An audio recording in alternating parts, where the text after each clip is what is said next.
And for more on the concerns over vaping, we're joined by Dr. Brad Rodu, professor of medicine at the University of Louisville. So, doctor, I want to get your take. Are e-cigarettes less or more or as dangerous as regular cigarettes? Well, I agree with the one commentator. E-cigarettes have been shown by the Royal College of Physicians, one of the most prestigious medical societies in the world, to be no more than 5% as hazardous as smoking cigarettes. I mean, they're clearly less hazardous. So a lot of people who do vape say that the people who are getting sick or who have died were using either counterfeit products or, we heard in the story, THC. What do you say to that? Oh, absolutely.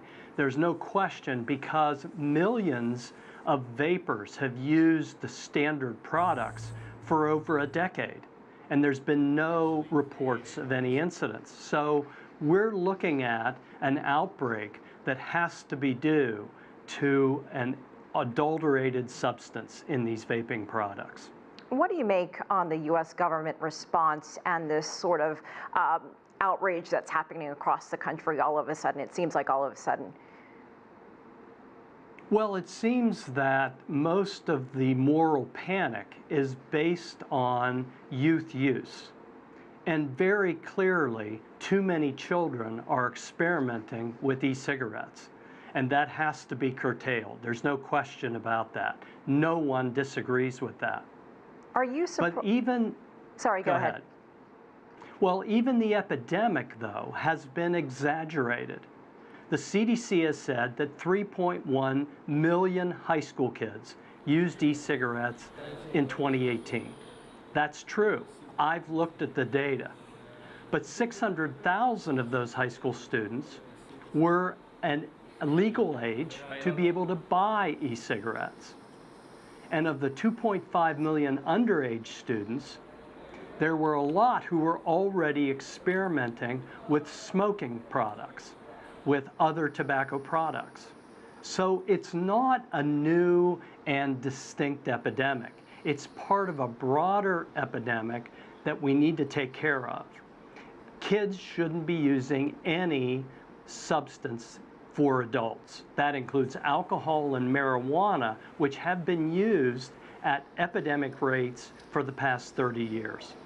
You ran through some numbers there. How does that compare to the number of underage students, teenagers that are smoking illegally compared to, cigarettes?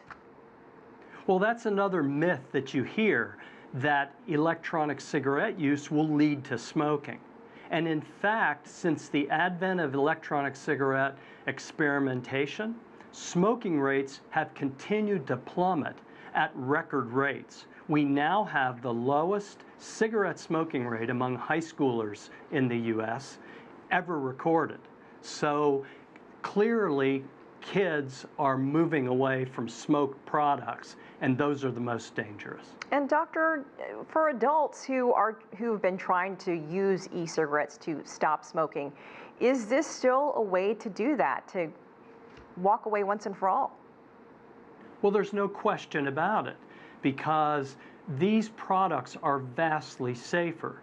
Now, smokers should stick with conventional e-cigarette products and other conventional smoke-free alternatives to combustible cigarettes. Don't buy products on the street. Don't buy adulterated products. Don't use it for marijuana. Dr. Brad, thank you so much for joining us from Louisville, Kentucky.